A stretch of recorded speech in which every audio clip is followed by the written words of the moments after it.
Hi there, just getting set up. Just give me a second. Let's see. Just give me a minute here as I get set up on all the other platforms. All right. Save there, go live here, and go live here. All right.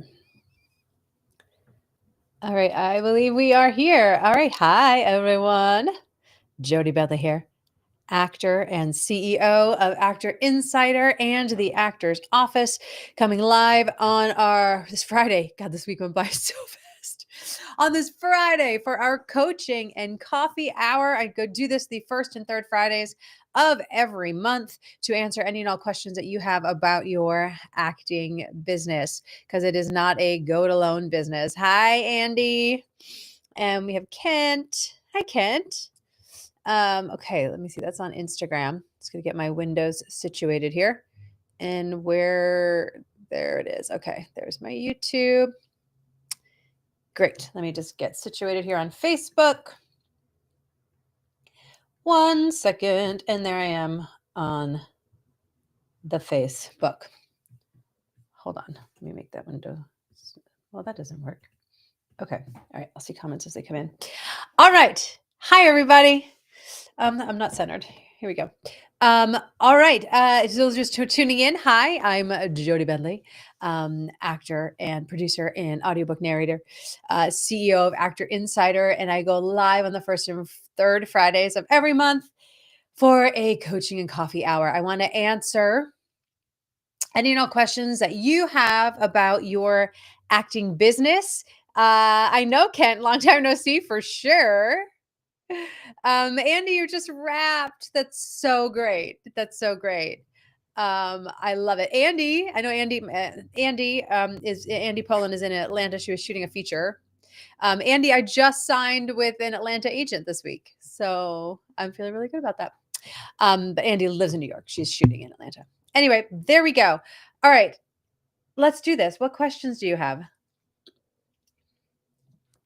My mind is spinning a little bit today. This week has been absolutely insane. I'm preparing to go to New York to do a reading of a new musical and just sign with this Atlanta agent. So a lot of things have been going on, and things are moving with the feature film that I wrote. So which is really exciting. I have a meeting with another producer today. So my head's spinning just a hair. But what I've been feeling the past couple weeks, and I'm curious to what you've been feeling, so please let me know. Because it has been really slow in our industry, right? This first quarter of the year was like crickets for me. January was okay, and then February, March, April was like crickets. And I do feel like things are coming up. I've had 3 auditions this week. So I feel like things are changing. How are you feeling right now? Are you feeling like you're sensing a shift into more auditions, more things? Are you still feeling kind of staying the course, or feeling things are slow? Let me know how you're feeling. And I'm sorry, I'm looking over here on Facebook. So Facebook, I haven't seen any. Let me know if you can see me and hear me there. So I know. All right. Yeah, let me know how you're feeling. Andy says, never, is there something different needed to get on TV? Never even getting those auditions. I mean, that's definitely something to talk to your team about, Andy. I know you just signed with someone new, right? Is that right? That's definitely something to talk to your team about. Some odd comments are coming through on YouTube. That's what happens. Hello, I'm so glad that you're here. Thank you for being here, those people on YouTube. Let's see. Different to get on TV. I think you could have a conversation with your team. I mean, I know your materials. Andy, you're also very specific, right? So your TV auditions are going to be way less than someone else's TV auditions. It's just what it is. But I would talk about your team. What else can you do? Because I know that you've built relationships with casting, and I know you're following up. And I know we've had conversations about following up. Here's the thing with follow up. Let me talk about this in general. Hold on. I still haven't finished my protein shake, you guys. All right. I'm going to talk about follow up in a second, but let me see here. Lisa says lots of auditions, finally starting to book things. That's so great, Lisa. That's so great. March and April were dead. Yes, for sure. For sure. So I'm glad that things are picking up. So let's just talk about follow up for a second. Because I know, Andy, we've talked about this. So a lot of times when we follow up with casting or we reach out to casting, the impulse is to always pitch, right? The impulse is to, here's my reel, here's this clip, you do this show, I'm perfect, here's why, right? We're constantly pitching. And I just invite you all to think about, and I know, Andy, you switched your strategy. There's the word, Jody. Strategy for that.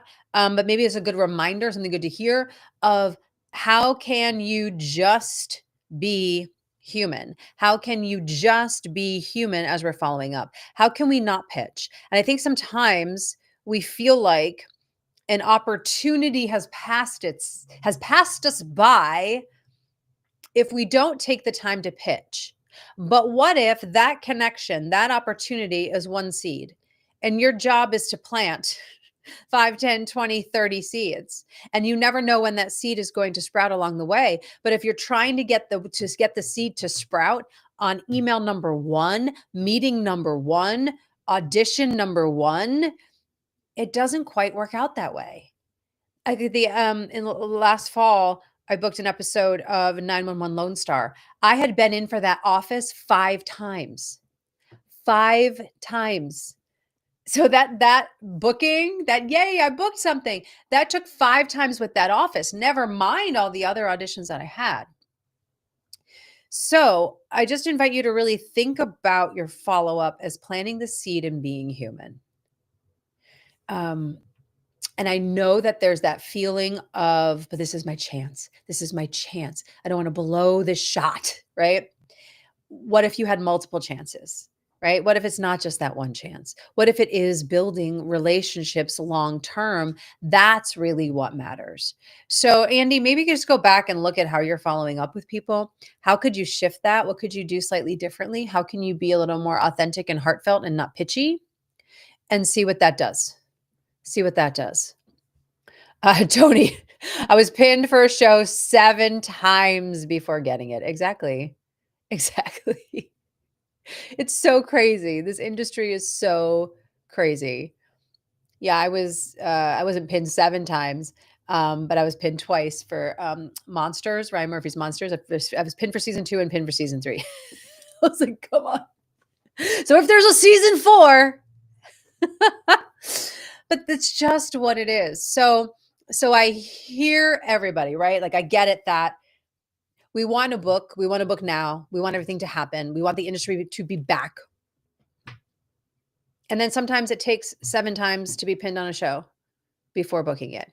Sometimes it takes 20 follow-up emails before a casting director goes, oh yeah, Andy Poland, I know who she is. Sometimes it takes 3 years before you sign with the agent that you wanted. So it's tough. It's a tough word. It's a tough word. I'm going to say it. Patience. I'm just going to say it. Sometimes we get to be patient and we get to look at everything along the way as those wins, right? Because Andy, you're shooting a freaking film right now. You got new rep. Those are all wins. And yeah, I know we keep looking at the lack. We keep looking at what don't I have? I don't have the TV shows. I'm not getting in the rooms. I get it. There are way less TV shows right now. Way less. So there's that. But I think we just get to look at what you do have and have meetings about how to create more, right, with your team. Let's see, Kent, I read for Monk 17 times in 3 years, booked the 18th time. Oh my gosh. And that's reality. Like that's reality. And I work with some younger actors. I just finished teaching at the University of Austin. I built their business of acting program for their seniors. And it's just so interesting, that they have this thing of like, I've had 5 auditions and I didn't book any. And I'm like, and? And that's how this business goes. Your booking ratio is going to be probably between 10 and 15%. Like, that's just what it is. But all those 17 auditions, right? All those 7 pins, all those whatever, those are all little wins along the way to the bigger goal. But sometimes when we just put all the focus on the bigger goal and we go, I don't have that, then we're actually negating our journey, negating the success that we did have, and not honoring you and all that you've done. So, Andy, I know your frustration with this. And I just invite you, even for like a week, Andy, maybe a week's too long, even for just 2 days, stop thinking about the TV auditions. Just stop thinking about it. Even for 24 hours, Andy, stop thinking about the TV auditions and go, what do I have? What do I have? I have a really great award-winning web series. I just shot a feature film. I have a great scene from Real Arc. I have all these things. That's been a shift that I've been doing the past couple months, is really focusing on my inner world and how I'm talking to myself and what I'm choosing to focus on, what I'm choosing to give power to. And there's just a definitive lightness that I'm feeling now.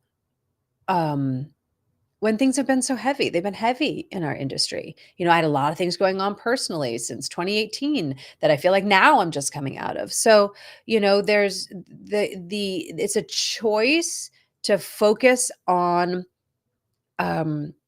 what you can control. It's a choice to focus on what you have and not the lack. And I think our goal as artists is to really find that sweet spot of finding that drive, right? You need to have a drive. We know this, right? You need to have a drive and a discipline to be an artist. You just do. No one's telling you to be anywhere at what time. That's up to you, unless you get you're going to set, of course, or you going to rehearsal. But no one's telling you where to be and when. Like, there has to be a drive. There has to be a structure and a discipline and a diligence. But there also has to be this feeling of, look at all I'm doing. Look at all I have. And I might not be there, but I know I'm on the path. And I think that's really an important skill and a tough skill to, I don't even know if it's a skill. I feel like it's something bigger than that. Way of being. It's a tough way of being to master all the time. Right. When so many times we just want that instant gratification. We want the instant gratification of the booking to feel validated in who we are and what we do. And that doesn't always happen. That doesn't always happen. All right. That got deep. I like this conversation. We can continue on with it. So Andy, thank you for asking that. I'm going back to see if I missed anything here on Instagram. Yeah, Ken says, as a fellow coach, this has been one of the slowest years in a decade. For sure. For sure. I mean, yeah. I mean, definitely slowest year. When the strike of 2008 happened, I wasn't even in the union yet. I was a theater actor in New York. But I knew it was slow for a lot of people then, but this has been a continuation, right? With COVID, with strikes, with everything going on in the industry. It's been a lot. Mm-hmm. All right, John. Hi, John. John on Facebook says, it appears I'm stuck in Phoenix for now. I haven't done much work this week, but I think I have a brand. The man who doesn't put up with nonsense. All right, John. I love it. I love it. Hold on. Because you're in the think tank. Show up to the Q&A. I have one on, no, I think we just did one. When's the next one? When is it? Nope. Yeah, there it is. Sorry. I'm looking at my big calendar on the wall. The 29th. John, show up on the 29th to the Q&A. Let me look at your stuff, or post it in the think tank so I can look at your branding chart and look at your brainstorm. I think it's close. I think we can get a little bit more specific, but I like it. I like the direction that you're going. I'm glad that you figured that out.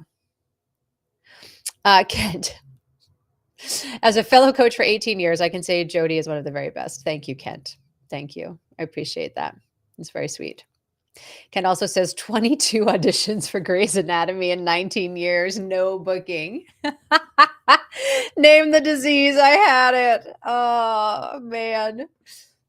That's incredible. And I love that you just know these numbers off the top of your head, Ken. Can I just say that's a coach who knows his data. He knows his data. I love it. All right. So what else? What else is going on? What other questions do you have? How can I support you? How are you feeling? Let me know. Let me know. Let me know. Hi, Nora. We had Nora that joined. Ollie joined.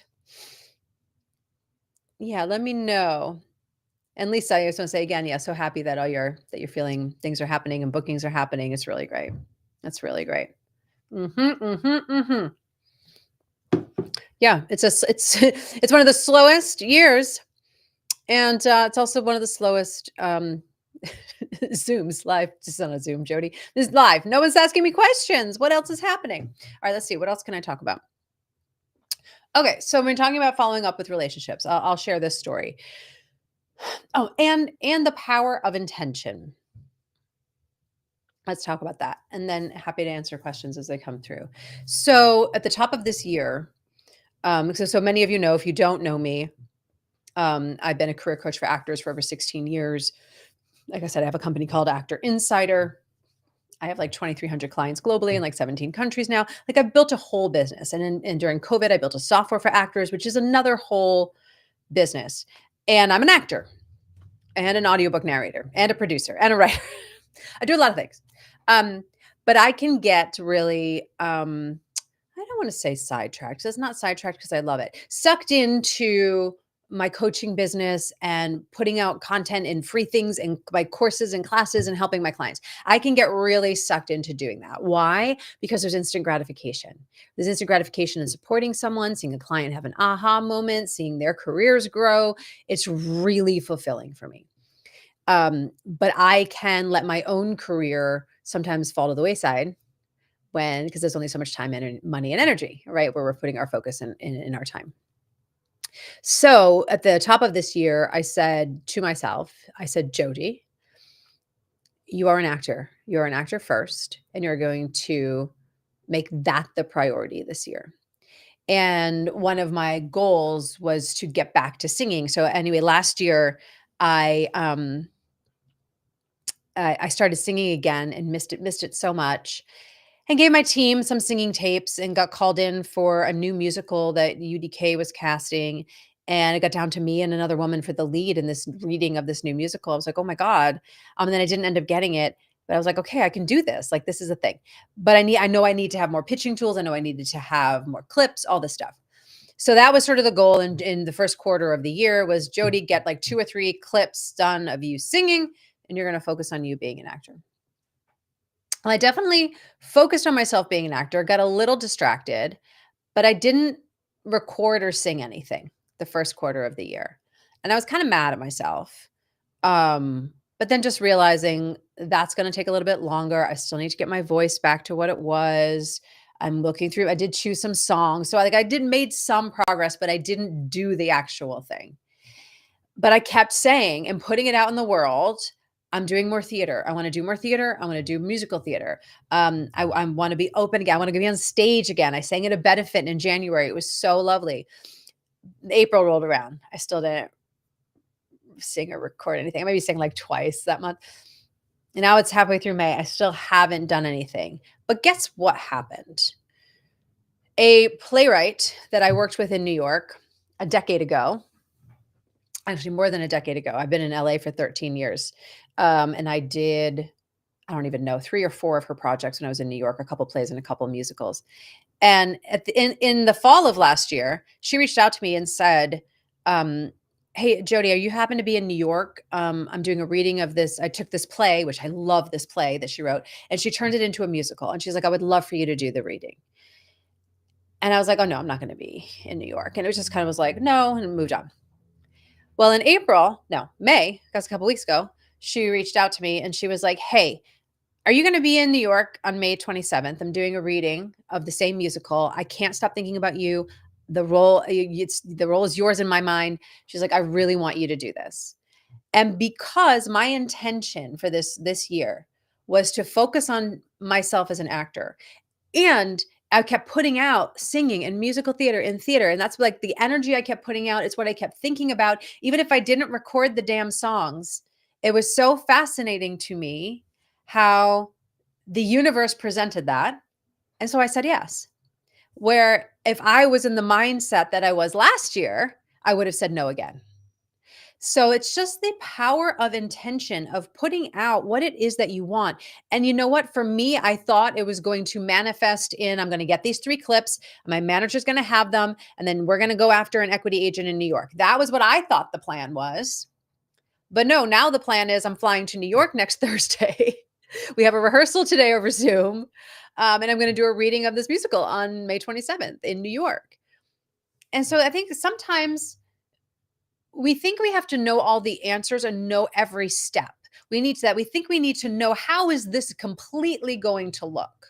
What if you didn't need to know how it was all going to unfold? But what mattered was your why. What mattered was what you wanted. What mattered was what steps are you taking to go after what it is that you want? What are you putting out in the universe? What are you declaring? Are you putting out, "God, I'm not getting any TV auditions. This industry is so hard. This industry sucks."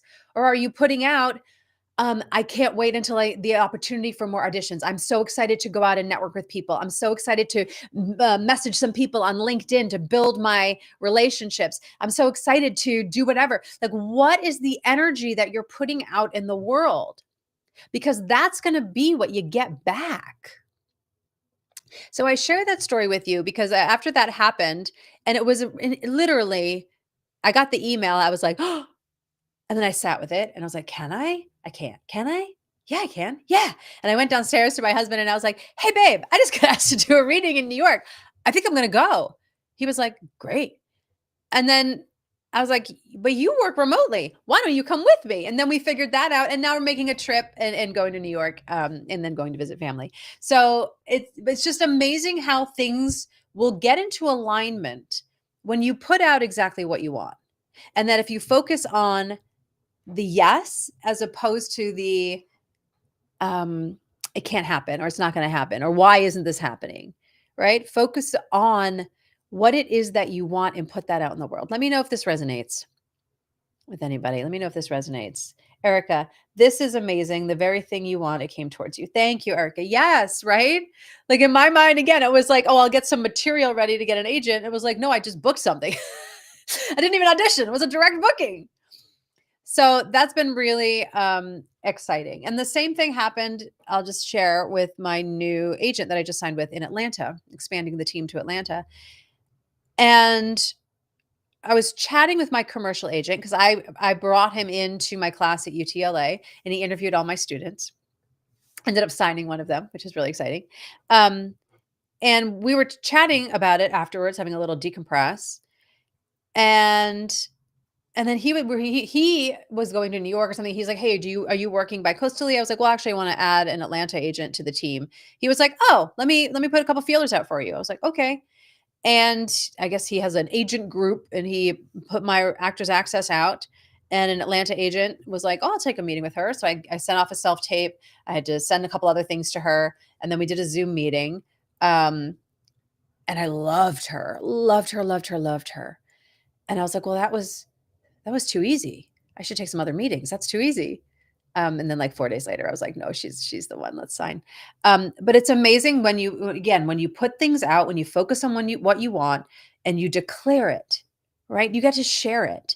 How many times are you sitting at home saying, I want to be a series regular? Okay, well, are you talking to other actors that you know? Are you talking to showrunners that you know? Are you talking to writers? Are you putting it out in the world? Are you, going to events at the Paley Center if you're in Los Angeles? Are you, I know I just joined the TV Academy. Like, what are you doing? Where are you putting your focus and your time and your energy? Because just talking about it, complaining about it, and sitting in your house about it is not going to move the needle. So it's really about you creating that forward trajectory for yourself. And it's amazing when you start to do that, how the pieces come into place, you know? And let me know if you agree with this, but sometimes it's so funny. Like, I feel like if things come easy, right? Like the agent came easy, this booking came easy. All built in relationships, all of them built on relationships, which is kind of how we started the conversation today. Um, Sometimes it doesn't feel earned or real. Like sometimes I feel like I do have to struggle and work hard in order to get it. And then I take a step back and go, oh, no, you have been struggling. You have been doing all the work. You've been doing all of that for a very long time. And now it's choosing to culminate. Now it's choosing to culminate. Let me know if this is resonating with any of you. Instagram went really quiet. You were all really in it to win it, and now it's quiet. Thank you, Erica. It is exciting. But let me know if this is resonating with you. Let me know. Okay. So YouTube question, how can we move on from past traumas? That is a very large question. It's not something I am an expert in, nor will pretend to be an expert in. I will say, we all have a trauma of something, some degree, somehow in our childhoods, in our adult life, right? Our childhood traumas do shape us. I know, I'll just say from my experience, it's been a lot of intentional soul searching work of understanding that the negative thoughts or criticism in my head was not me, right? It's what we learn as children, or what we learn to model. And learning that I get to create my story, that I don't have to live my mom's story or my dad's story or the story they thrust upon me or the story of my ancestors or the story of anyone, that I get to choose my own story and my own path. And honestly, for me, it's been a lifelong thing thus far. Right. I would say I'm in a really good place right now. And 2 years ago, I wasn't, and that is, so I think it's an ebb and flow with it. But there's lots of modalities. I did therapy for a while. I did a lot of EFT tapping for a while. I am taking this hypnotherapy course now. I've tried everything. I just think it's the willingness and vulnerability to examine why we do what we do, why we respond the way we respond, why do we feel the way we feel about certain things. And I think it takes a lot of courage to look at stuff or look at a reaction to something and go, isn't that funny? Why am I reacting that way?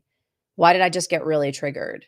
Oh, because I'm feeling like I'm not enough, because that's what I learned as a kid, whatever it is. I think it takes a lot of courage to do that. So I don't have one answer for you about that.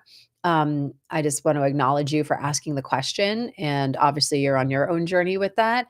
And I wish you so much joy and ease and love to yourself. I think the biggest thing that I always kept looking for, because I didn't get as a kid, was like that attention or validation or praise, or my feelings had a place, right? My emotions had a place. I felt like they didn't. And all my whole life, I've been looking for people to give me that. But it's taken me a long time to realize that I'm the only one that has to give myself that. So yeah, that's been a big part of my journey. All right. I hope that helps. All right. Erica, it is so hard to accept getting a reward for the hard work that we put in the past. Yes, because we think that we have to always struggle in order to be successful, right? I'm so over that story.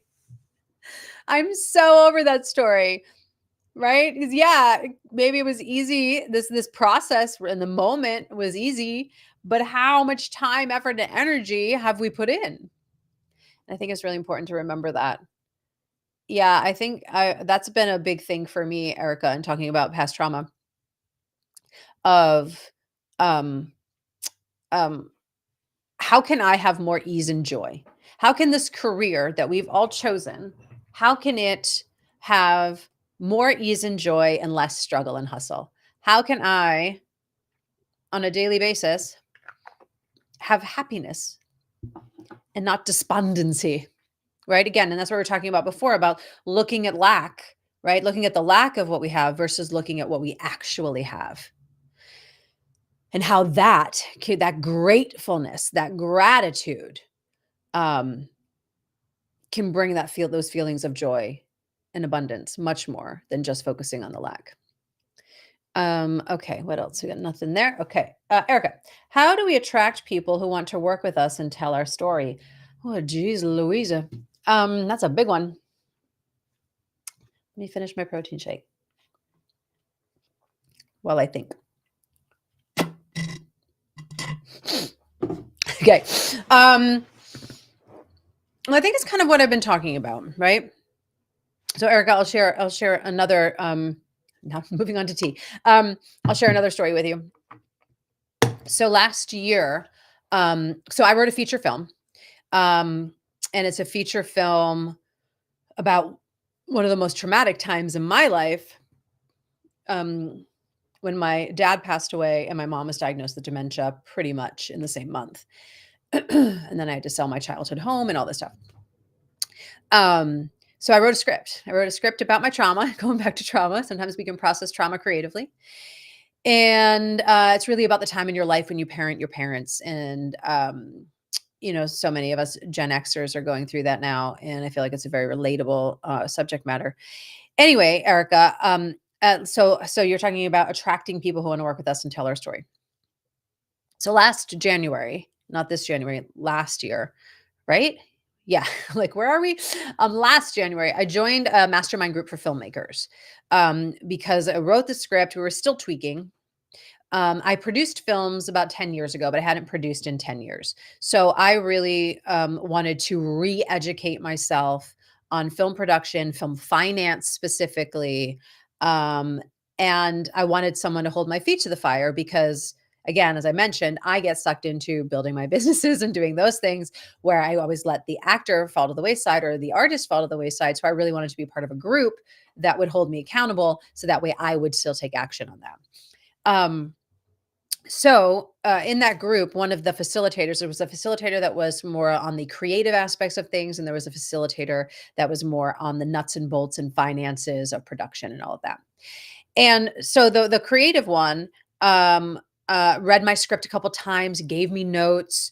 It was really lovely. We had a really lovely rapport and collaboration on all of that. And in that mastermind, I also started reaching out to people on LinkedIn, I had an assistant helping me. We were probably reaching out to 100 people a week on LinkedIn, just making new connections of producers, investors, you name it. I had a ton of meetings. I'm still in touch with a lot of them. I owe a lot of them a follow-up email right now about my script. But I was putting it out in the world, right, to attract people who are interested in the story that I was telling. So cut to now. I do have development money in my film. We have more on that later. Just started my LLC for the film. I've been talking to a producer. She passed the script on to some really big producers who've produced some really big movies, and who are reading it now. I have some meetings lined up with investors, but that all started, Erica, with me making the choice, again, to put my script first, to hold my creativity high. And again, all of last year, all I did was reach out, reach out, reach out, reach out, reach out, reach out. So then cut to last week. Well, at the end of the mastermind group that I was in, the person that had been collaborating with me on the script, or giving me notes rather on the script, he says, I read scripts all the time. He's like, I love your script. He's like, I get your script. He's like, I know you're not there yet, but I would love to throw my hat into the director ring. And he's a film director. So we just had a meeting last week for him to direct my film. But again, none of that would have happened if I wouldn't have invested in my artist self, invested in me and saying, no, I'm going to do this script. Because how many times do people write scripts and then it just sits there and you never do anything with it? And I vowed not to be that person. I said, I'm going to write a script and it will get made.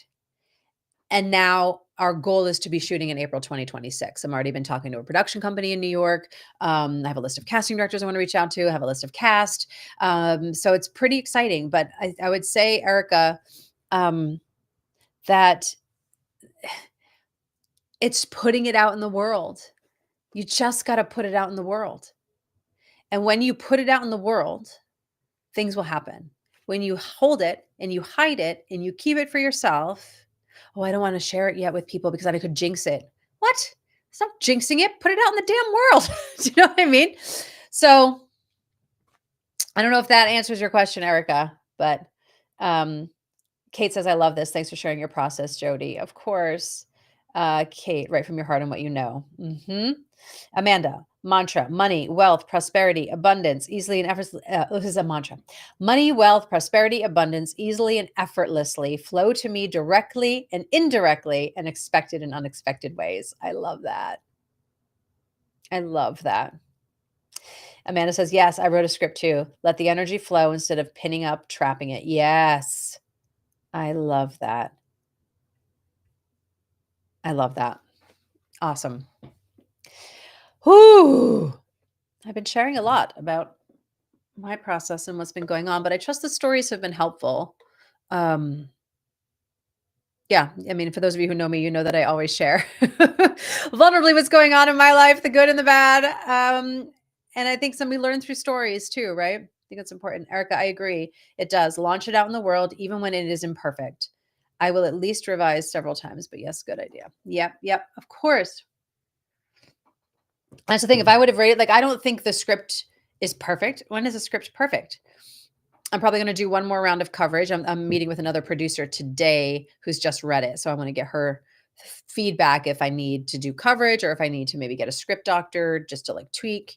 I mean, I think it's in really great shape. But yeah, if we wait for perfection, and the same thing as an actor, if you wait for perfection, oh, I just need to get one more acting class, then I'll go out and audition. Or I need one more improv thing, and then I can actually go after a commercial agent. You know what I mean? Like, we put so many limitations on ourselves at all times, limitations or high expectations, right? We have these such high expectations of who we get to be. I think this, and not to generalize in any means, but I do find that more of my female clients are privy to that than my male clients. I think the standards for women are held pretty freaking high, especially in the entertainment industry, especially as a woman aging in the entertainment industry. Anyway, I digress there. But yeah, I think we can have such high expectations of ourselves that can limit us, right? Or stop us. Or that like, oh, it has to be perfect for anyone to see value in it. And I think that can stop us. But what if you just put things out in the world? What if you just said, hey, here's my script. It's a work in progress. I've gotten some coverage. I know there's some work to do. Or, hey, here I am. I'm an actor. I'm constantly learning. I'm really building up my British accent right now, but I feel really good about my improv skills. What can we do? You know, like, I'd rather work with someone who comes from that place, who understands who they are and their value, and also understands their limitations, right? Or what they can't do. I can't do an Irish accent. I cannot. There's lots of things I can't do. I can't roller skate. I can't. Right? But sometimes we focus, I can't roller skate. I got to learn how to roller skate so I can tell everyone I can roller skate. Why? Focus on what you do and what you want to do. I got a little esoteric, but I think you know what I mean. All right. Kate, did you mention yet why you're coming to New York? I did, Kate. I'm doing a reading of a musical. Yes, I'm gonna do something in New York for people so I can see people. But it's gonna be like a quick 5-day thing. It's a reading of a new musical. We're not singing through it this time. We're just reading the book. But yeah, that's why I'm coming to New York. All right. So Erica, I had Keith Johnson help me revise one of my scripts several years back. He helped me immensely trim the unnecessary dialogue and create stronger characters and develop their personality and help the story be stronger. I love it, Erica. That's great. That's great. Have you put it out in the world? Kate just said banned from roller skating. Yes, I am banned from roller skating. No one wants to see me roller skate, ice skate, rollerblade, anything on wheels. Not my thing. I mean, I can do a bicycle. I get a little nervous, but I do it. Oh. All right. What else is going on? Are questions coming through on Instagram and it's just not populating? it's just weird that, let's see. No, okay, I guess we're good. All right, what else? What else? What else? Keith Johnson is an actor and a producer and a very good editor. That's amazing. Erica, put it out. Erica said not yet. She hadn't put it out yet. Put it out in the world. What are you waiting for? What's your goal? What do you want to do with it? Let me know. We're back to roller skating. Kate says your hips will thank you. I know, but I do Pilates and I do strength training and I walk. I do lots of walking. So I don't know. I get scared. I get scared. Okay. We digress. Erica, I am currently writing a feature-length film and I'm on page 16. Amazing. But what about the other project? What happened to the other one that was done? And I love that you're writing, Erica. I love it. All right. What other questions do we have? Oh God, it's 10:40. God, the time flew. Again, for those of you just tuning in, hello. I'm Jody Bentley. I am an actor. I am the CEO of Actor Insider and the Actor's Office. I go live on the first and third Fridays of every month for our coffee and coaching hour. I've been using the software called Restream. And I'm not very thrilled with it because I'm just pixelated everywhere except YouTube, and I don't understand why. So I might have to not use this anymore. Because I'm just seeing myself on both locations because it's like I have all my screens up. And that must be really annoying watching a pixelated video. Anyway, which might be why people kind of tuned out on Instagram because it's all pixelated like badly. Anyway, we digress. Here we are. What else? What? Oh, you wrote it with your friends. Since you're not friends anymore, I scrapped it. Well, what about? And she's developing a sitcom too. Oh, Kate just got a new commercial rep. Congrats, Kate. Amazing. Went back to the old rep. Well, Erica, I wonder if is there a way to salvage that script? Is there a way to move forward without that person and get a contract with them that you're taking it out, and that if the script stays as is, they would get half the writer fee, and if the script changes, that percentage would go down, like if you wrote stuff on your own. Like, why scrap something if you loved it? If you didn't love it, that's a different story. But I think there's always a way to do things. A way to do things there. All right. What else? Let's see. Kate. Kate, I was not getting the New York traction I wanted, so I spoke to my across the board rep and negotiated working with another commercial rep. Okay, that's it. Right there, Kate. Right there, Kate. I tried that and I didn't like it either, Jody. Oh, what, Restream? Is that what you're talking about, Amanda? Let me know. Okay, what Kate just said. I had this conversation with someone this past week. So signing across the board with an agency can feel really good, right? The trap in that is, oh, what if they're really getting you out theatrically but not commercially? Or what if they're really getting you out commercially but not theatrically? That we feel like we have to break contract for the whole agency to be able to get the career that we want to get, which that just feels shitty, right? So I love that, Kate, you had the meeting with your team. You said, hey, I'm not happy here. And they gave you the out to go. And that's the thing. I think what we forget, and that's why I mentioned that to you, Erica, about reaching out to the old writing partner. I think we forget that everything in life is negotiable. We forget that. We go, oh, we had a falling out, so this script can't happen now. Or, oh, I'm signed across the board. I guess I'll just suck it up, even though I'm not getting out commercially. Right? That we feel like we cannot negotiate our worth and what we want. So, Kate, I love it. I love it that you did that. That is such a being such a role model for standing in your power and for what you want.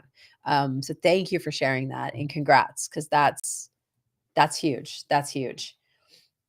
Yeah, you were scared you would be dropped, but I wasn't, right? Because that's what we think of. Oh, they're going to hate me. Oh, I'm the problem. Oh, they're going to let me go. No, if they believe in you, they want to make money off of you. And if they like you, they're going to want to work with you. And if they're not getting you out, why wouldn't they let you go somewhere else? So I love that. Again, everything is negotiable. Everything. Thanks. I was so scared. Okay, wait. I tried that. Didn't like it. Yes. Not a fan of Restream. Thanks, Amanda. Yeah, I paid for the year, unfortunately, because it was a good deal up front. But yeah, I'm not. Even this morning, I was like, oh, I'm getting on again with this thing that's pixelated. What am I doing? Cool. Thanks for reiterating and validating the thought in my head. Okay. They weren't thrilled, but I definitely subscribe to everything is negotiable. Negotiable. I like negotiable. That's great. And that, that's a big one. What's right there? I don't want to disappoint people. I don't want to let people down. I don't want to hurt people in any way. And if you feel something similar, then a lot of times we will put other people's needs above our own. And Kate, what I love in that is you put your needs above everything else and said, no, but this is what I would like. And you had the uncomfortable conversation and you risked disappointing them and you risked getting dropped. And look how it paid off. Look how it paid off. I won't go into that. All right, let's go to Christy. Hi, Christy. How do you refine your essence? I recently found through surveys, people see me as best friend, waitress, and teacher. But how do I make that more specific or unique to me? For sure. So Christy, a lot of people talk about that, right? Go out and get data, right? Go get the data of how you're seen, and you're seen as those things. But there are a lot of people that are seen as best friends. There are a lot of people who are seen as waitress and teacher. How do you make that specific to who you are?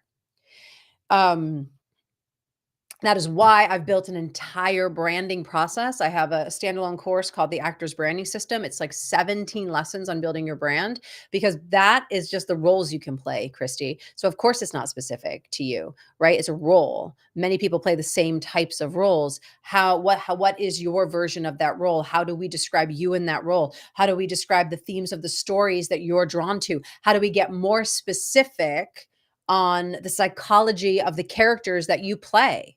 And that's really about going super freaking deep and understanding why you tell the stories that you tell. What are those stories that you want to tell? What drives you? And then how do we describe your essence to the world? And that's not something I can answer in this 5-minute video with anybody. Again, it's like I have the branding section itself is probably a 12-step process. And then there's the process of manifesting it into colors and fonts and everything else for all of your marketing tools. But branding is no joke. I'll just say that. The way I do branding is no joke. I have clients who go through my branding system and they're like, oh my God, I feel like this is therapy. Because it is. Because too many times people go, how do you see me? Oh, you're the villain. Okay, I'll go be the villain. And then we put on this armor to go play the villain. But is that what you want to play? Is that where you thrive? Is that the legacy that you want to leave? And so many times we just listen to what certain people tell us we should do, who we should be, how we should show up. And we don't even take any consideration of, is that what I want? Because if you don't, that's not how you're going to have longevity in this business. So Christy, I mean, not to push you in either way, but I would say go to my website, actor-insider.com. Go to the courses page. You can read about the branding system. You can read about the think tank. I would love to support you in building your brand, but it's about you doing the work to go deep and not just be best friend number 2 and waitress number 1, because you're more than that. You are more than the roles that you can play, but you get to do the work to dig deeper, to define that for yourself. Let me know if that makes sense. Villain.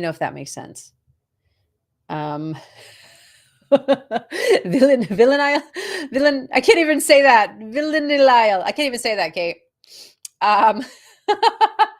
Kate just had a big birthday. I'm not playing anymore. Kate, I feel you. I'm having a birthday in September. I am not playing anymore. I get it.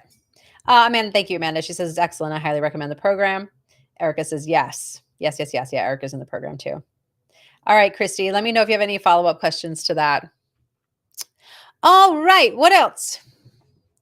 What else? Chrissy says, yes, that makes sense. Yeah. Anyone who says, come to my workshop and pay me $200 and you'll walk away knowing your brand. No, you won't.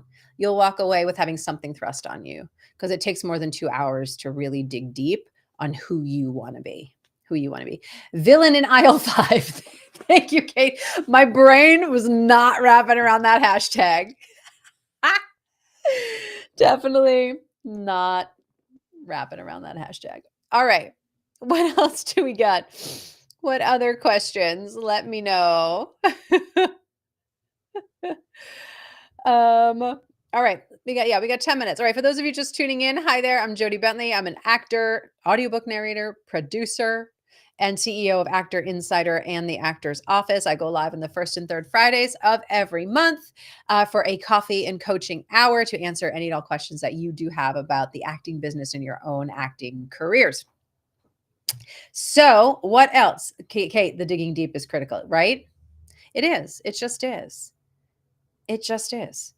And even, okay, so I just mentioned that I signed with this new agent in Atlanta. And so she was like, submit me a self-tape, any self-tape. So I chose, self-tape I was really proud of that really showcased the roles I want to play. And then she wanted like an intro video. And she's like, tell me about A, B, C, D, E, F, and G. And I was like, okay. And one of her questions was, tell me the roles you play. Tell me the type of characters you want to play. I think she even used the word brand. And I was like, yeah, this is where it's at. And I was able to talk about it effortlessly and not just say, oh, I play CEOs and politicians and put together moms and startup entrepreneurs. I didn't say that. I didn't say those words at all. I talked about the deep themes that I play. I talked about the types of characters and the psychology of the characters that I'm drawn to. And after I sent that material, my commercial agent was like, Carol just said she loves you. I was like, great, because I know how to talk about myself and I know who I am. And then she just sent this whole talent profile. And we had to really say, she wanted to know the roles that you play. She wanted to know, what is your brand? That was one of her questions. So if you don't know these things, this is what is required now. We were just talking about at the top of this hour that Kent had said, this is one of the slowest years in a decade. And I agree wholeheartedly. And so what does that mean? There's more competition for the roles that are out there. How are you going to stand out? By knowing who you are. By knowing who you are, knowing your materials represent that, and being able to share that effortlessly with the world. And I think that is a vital skill that every actor needs. They just need. Kate, I'm in the process of rebranding again. The older I get, the more I change. Yeah. And some essences remain the same. Totally, right? A lot of the core essences of who you are going to remain the same, but that might be packaged a little bit differently now, And I think it's really important to examine that. I feel like there's 3 times to rebrand in this life. As we age, and that could be multiple times.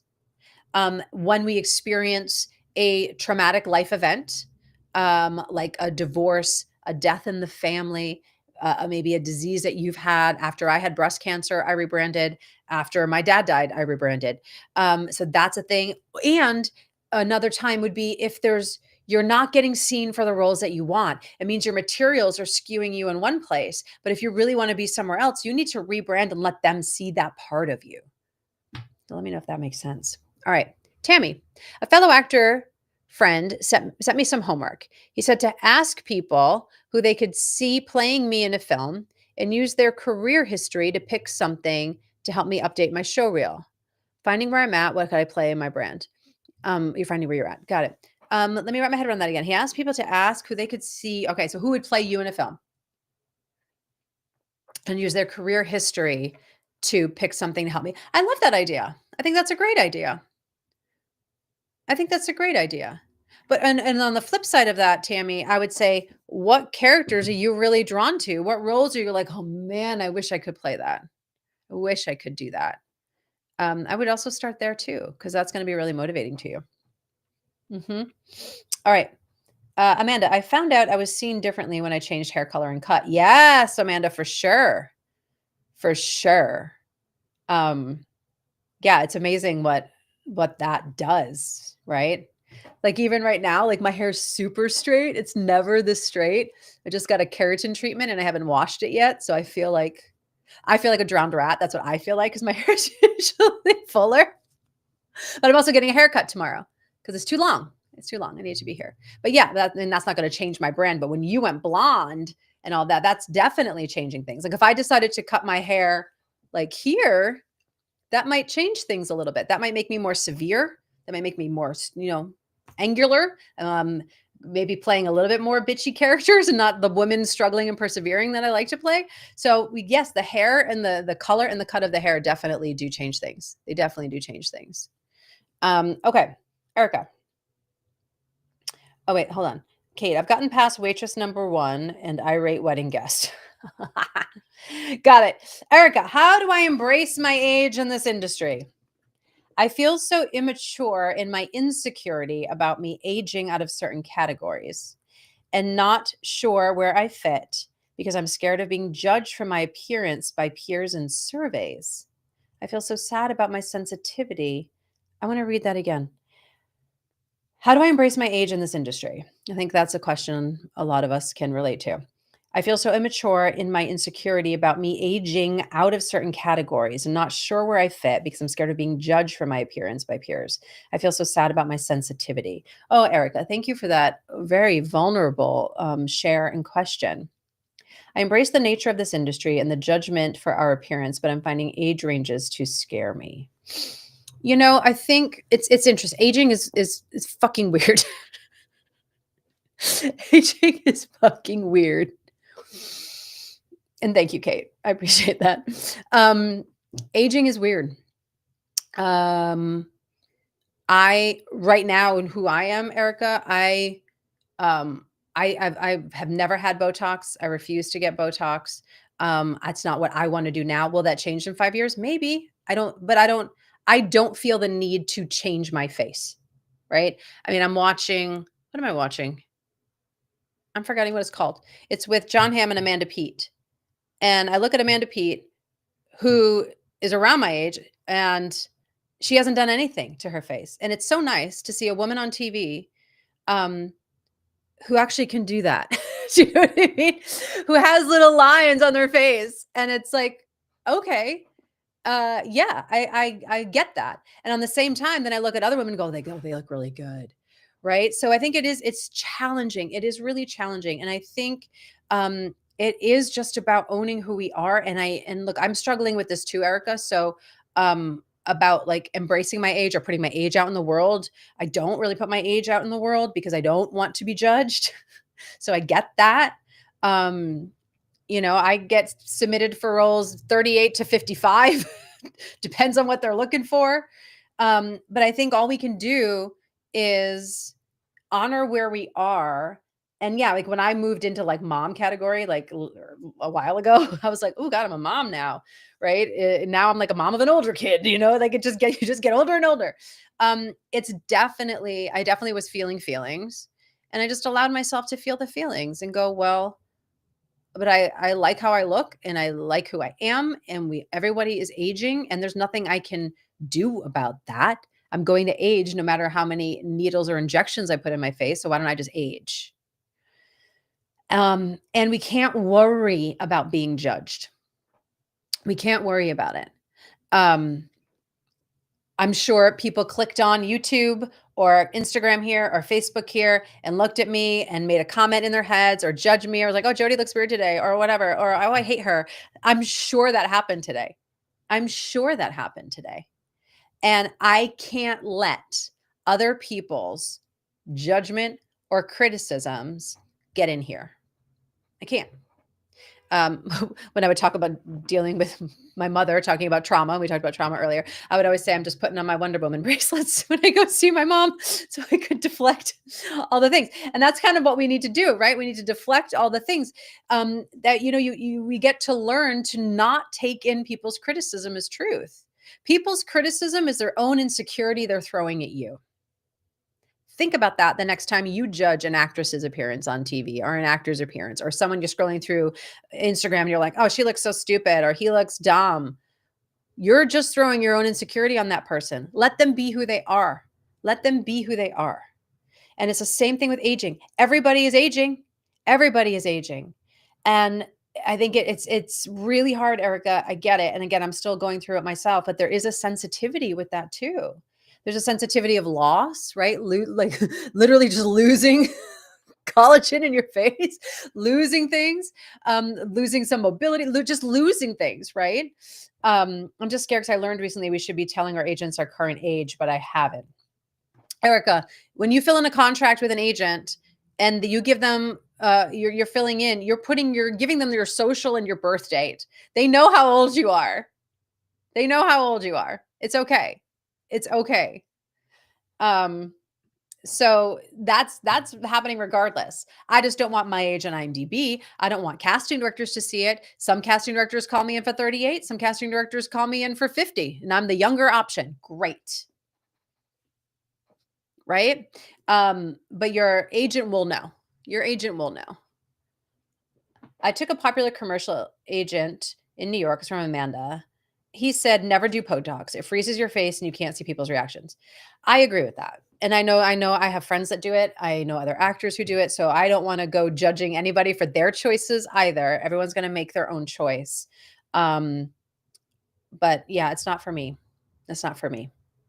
And so Erica, I would journal. Oh my God, it's 11:01. I would journal a little bit on just what aging is, what aging means to you. I might just get out all the fears, right? You just said you're using some powerful words there, scared. What are you scared about? What are you scared about? And then take that and rip that up. And then you can write another sheet of paper and go, what do I love about it? I love now that I care less about what other people think. I love now that my cheekbones are more defined than in my 20s. Right? I love now what? What do you love? Because we can hold on to that fear and keep holding on to that fear. And look, I'm talking to myself here, Erica, too, like literally. We could keep talking about that fear, or we could find our way through it. Find our way through this whole journey, Amanda, sensitivity of menopause. I'm on a probationary status of aging. Got it. Well, look, if your agent's not like, Erica, how old are you? You don't have to tell them. But when you fill in the contract, they will know. But most people ask for age range. Because look, even like everyone on this call, we have people on YouTube, Instagram, Facebook. All of you could think I'm a different age. Depending on your own perceptions of age, your own perceptions of what women look like, right? Your own perceptions of what you bring to the table. So, everyone's going to think differently, which is why we have those age ranges. I don't think I've ever played a woman my exact age. I don't think I have. So funny, isn't it? All right, I'll answer one more question here from Tammy, and then we'll wrap it up. I got cast at 39 to play Cecile Cardew in and the importance of being earnest. Then I was asked to audition for Mother Christmas at a seasonal job. Right? Again, it's people's perception. Oh, yeah, I could see you as this role. Great. I could see you as this role. Yes, I could do that too. I love it. Thank you for sharing that, Tammy. Yeah. Erica, Tammy says she relates to you 100%. Yeah, we need a way to find through it. I'm still going through it too, Erica, for sure. The past year for me has been a very similar journey. Perimenopause is no joke. Let's just say that. All right. Oh my God, you guys. So I started going live on YouTube. I'm just going to share this.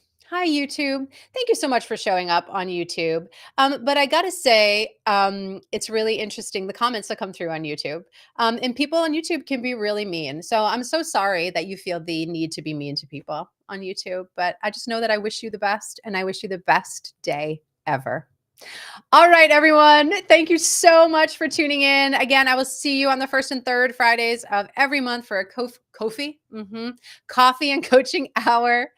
Please go to my website, actor-insider.com. I have a ton of free resources there. If you want to go further in this work for your own career and who you are, reach out to me, DM me. Let's discuss a good path for you. All right, everyone. I will see you later. Bye.